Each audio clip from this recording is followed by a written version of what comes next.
शरद पवारांचं पंतप्रधान नरेंद्र मोदींना पत्र। कालकटोरा स्टेडियममध्ये बाजीराव पेशवे, महादजी शिंदे, मल्हारराव होळकरांचे अश्वारूढ पुतळे उभारण्याबाबत पत्र। ज्ञानराधा मल्टीस्टेट घोटाळा प्रकरणी ईडीकडून विशेष न्यायालयात आरोपपत्र दाखल। 2467 कोटींच्या घोटाळा प्रकरणी आरोपपत्रात पुरावे। सुरेश कुटेंसह 24 जणांविरोधात आरोपपत्र।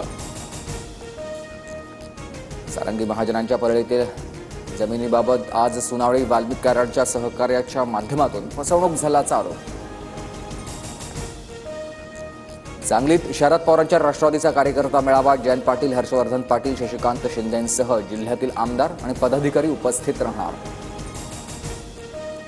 पुण्यातील सर्वधर्मीय प्रार्थना स्थळांवरील भोंग्यांचं सर्वेक्षण पोलीस करणार। पुण्यामध्ये विविध प्रार्थना स्थळांवर तब्बल 1830 भोंगे।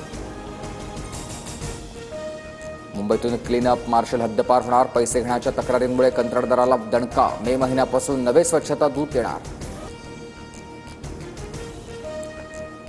अमरावतीत 20 मार्चपासून शाळा सकाळच्या सत्रात भरणार। वाढत्या तापमानामुळे निर्णय। अमरावती जिल्ह्यासह विदर्भातील तापमान 40 अंशांवर।